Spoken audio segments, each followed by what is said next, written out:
Hello दोस्तों, मैं आज आ गया आपके सामने बहुत ही most important topic of all chapter vector. मैंने वेक्टर में जो भी चैप्टर मैंने कि जो इम्पोर्टेंट है मैं आपको पास रखने वाला हूँ। मैंने टॉपिक मतलब इम्पोर्टेंट है, मैं इसमें आपको बेसिक बात भी बताऊँगा कि बेसिक बात मतलब मैंने कि हर टॉपिक में मैंने आपको काम आएगा। तो चलिए मैं इस वीडियो को शुरू करता हूँ। तो पहला है आपको जो हर टॉपिक में हर चैप्टर के एक्सरसाइज में आपको मिलेगा। यदि आप जेईई मेंस एडवांस की तैयारी कर रहे हैं तो पहला है यूनिट वेक्टर। जो आप पढ़े हैं यूनिट वेक्टर, जो आप जब क्लास 11th में गए होंगे तो सर आपको पढ़ाएंगे इकाई सदिश जिस यूनिट वेक्टर जिसका परिमाण क्या होता है एक, और जिसकी दिशा क्या होती है एक इकाई। मतलब एक इकाई से जैसे आपको क्वेश्चन मैथ में ऐसे पूछा जाएगा एक की दिशा में इकाई सदिश, मतलब इकाई सदिश को एक कैप से सूचित करते हैं।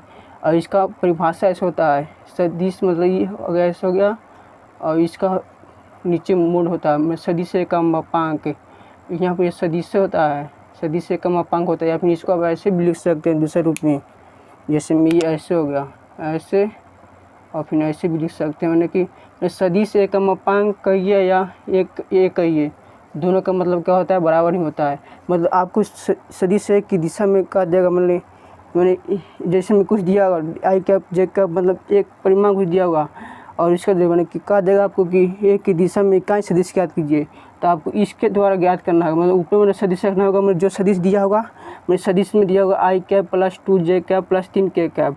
अब आपको कहेगा एक की दिशा में इकाई सदिश कर लेते हैं। ये क्या है परिमाण है, तो यहाँ पर रूट करना पड़ेगा इसका एक स्क्वायर 2 का स्क्वायर 3 का स्क्वायर। आपको दूरी सूत्र का फॉर्मूला निकालना पड़ेगा।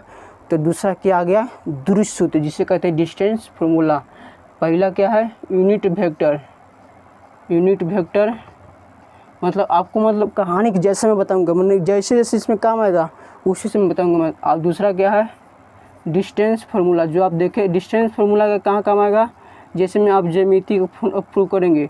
इसमें ज्यामिति है, इसका मतलब ए बी बिंदु सी और डी दिया है, मतलब आई जे के रूप में के कैप के रूप में दिया है। तो उसके में बीच में दूरी ज्ञात करना है। यह स्थिति के रूप में, मतलब आपको स्थिति के रूप में आपको तीसरा क्या आ गया पोजीशन वेक्टर।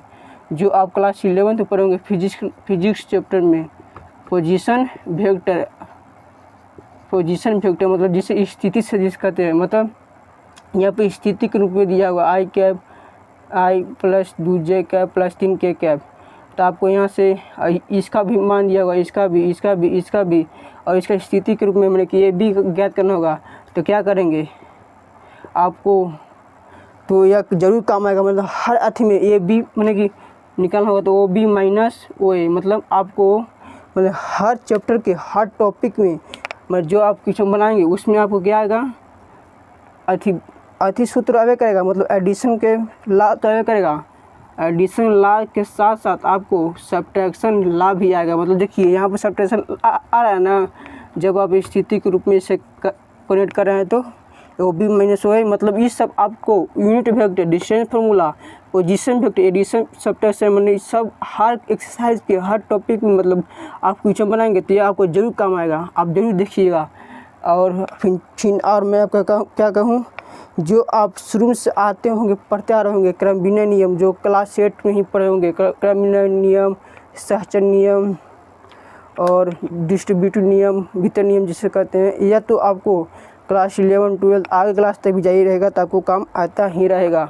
और फिर अब मैं कह दूंगा कि कोलिनियर जिसे संरेख कहते हैं, जिसे कोलिनियर वीडियो पढ़ेंगे, या कोलिनियर की कह लीजिए या फिर कोप्लेनर कह लीजिए या फिर पैरेलल कह दीजिए। यह भी आपको टॉपिक में हर टॉपिक में। और मैं पोजीशन वेक्टर से किसी को पूछा जाता है मैंने स्थिति सदिश, मतलब ए का स्थिति दिया है बी का स्थिति दिया है और उसके बीच की दूरी का देगा तो वो भी माइनस करना पड़ेगा। तब भाई दूरी सूत्र का फॉर्मूला निकालना पड़ेगा। दूरी सूत्र का फॉर्मूला निकालो पर फिर आपको ज्योमेट्री तो आपको बहुत ही मजबूत होना चाहिए।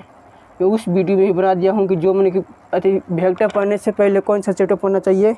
मैं ज्योमेट्री का मन आपको पूरा ज्ञान रहना चाहिए और त्रिकोणमिति तो रहना ही चाहिए। और फिर डायरेक्शन को जाया, मतलब ये कहते हैं डायरेक्शन डिस्ट को जाए, जिसको क्या हम कहते हैं दिस्ट कोजेया मतलब छठा थी है डायरेक्शन कोसाइन, मतलब इसको मतलब हमने कहा जगह कि आई कैप जे कर के रुक दिया है तो इसका दिस्ट कोजेया क्या होगा, मतलब आपको दे दिया गया दिस्ट कोजेया, तो आप फार्मूला से इसका निकाल सकते हैं। आप पढ़े होंगे तो दिस्ट कोजेया आपको भी हर टॉपिक में मिलेगा।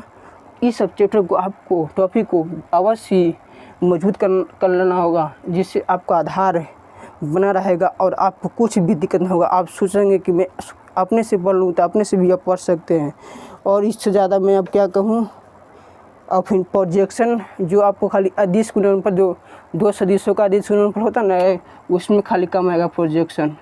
जो प्रोजेक्शन का है कि उसी से ना इसका अथी दो सदिश का, जिसमें ए बी कोष्टा था ना, ए बी कोष्टा, तो यहाँ पर बी ए है ना से बी का कोष्टा मतलब प्रोजेक्शन के रूप में होता है। मतलब सदिश से ये क्या होता है, अदिश होता है, इसलिए अदिश होता है। दो सदिशों का अदिश गुणनफल, दो सदिशों का सदिश गुणनफल भी होता है।